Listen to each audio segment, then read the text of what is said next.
परम प्रिय दर्शकों, आज हम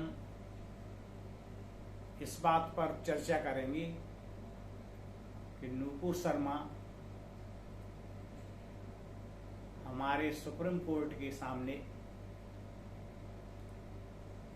एक अर्जी लेकर गई थी और उसने कोर्ट से ये फरियाद की थी कि हमारे खिलाफ जितनी भी एफआईआर हैं विभिन्न प्रदेशों में, वो सब एक जगह स्थानांतरित कर दी जाए, जिससे कि मुझे प्रदेशों में जाने पर जो मेरे ऊपर जान माल अर्थात मेरी हत्या करने की कोशिश की जा रही है, उस समस्या का कुछ निदान हो। लेकिन भाइयों और बहनों, सुप्रीम कोर्ट के पास हम किस लिए जाते हैं? उससे बहुत कुछ आशा करते हैं, कम से कम वो हमारी समस्या का कुछ निदान करेगा, कानून सम्मत बात करेगा।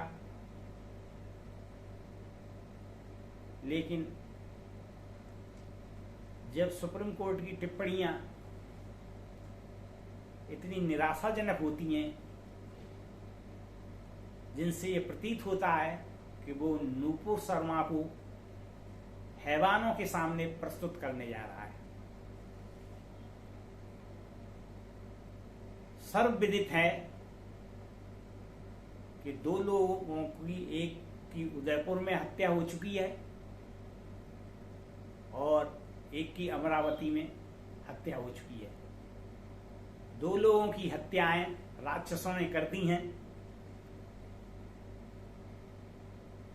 क्या सुप्रीम कोर्ट ये चाहता है कि तीसरी हत्या नूपुर शर्मा की कर दी जाए? हमें तो ऐसा ही विदित होता है कि सुप्रीम कोर्ट नूपुर शर्मा को बचाना नहीं चाहता, बल्कि उसकी हत्या करने पर उतार हुए। लेकिन भाइयों और बहनों, यह बहुत ही विचार विमर्श का प्रश्न है और देश के हित में सोचने का प्रश्न है कि अगर भविष्य में इस तरह की राजनीतिक हत्याएं हुई हैं तो उनका देश पर क्या प्रभाव पड़ा है। हमें मालूम है कि इंदिरा गांधी की हत्या जब की गई तो सारे देश में कितना नरसंहार हुआ और कोई उसको रोक न सका। ऐसी ही स्थिति नूपुर शर्मा के सामने आ रही है और सर्वविदित है कि राक्षस लोग उसकी हत्या करके मानेंगे। लेकिन सुप्रीम कोर्ट से जब निराशा हुई, तब ये प्रतीत हुआ कि वास्तव में सुप्रीम कोर्ट सोच विचार के फैसले नहीं करता। वो जोश में आके अपनी टिप्पणियां कर देता है और चाहे कितना ही जान माल का खतरा हो, वो कुछ भी विचार नहीं करता। कभी कभी उसके निर्णय जनता को बड़ा दुख पहुंचाते हैं।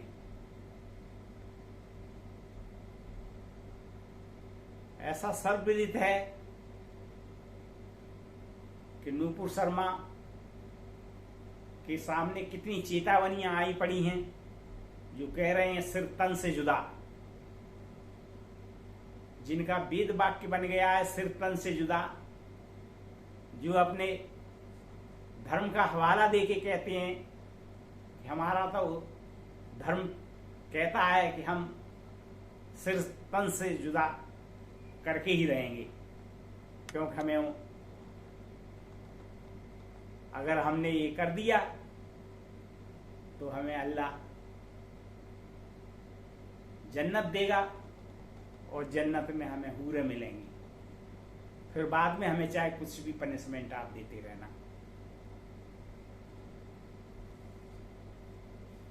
लेकिन अगर ऐसा हो गया जो कि कल्पना की जा रही है,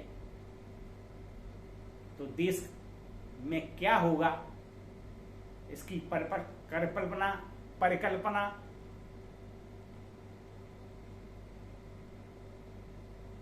बहुत ही भयानक होगी, जिसको सुप्रीम कोर्ट ने भी नहीं सोचा है।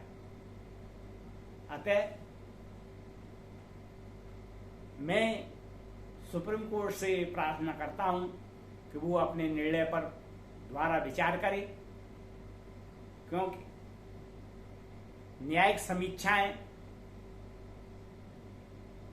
कई बार हुई हैं और न्यायिक समीक्षा करने में कोई बुराई भी नहीं है। इसलिए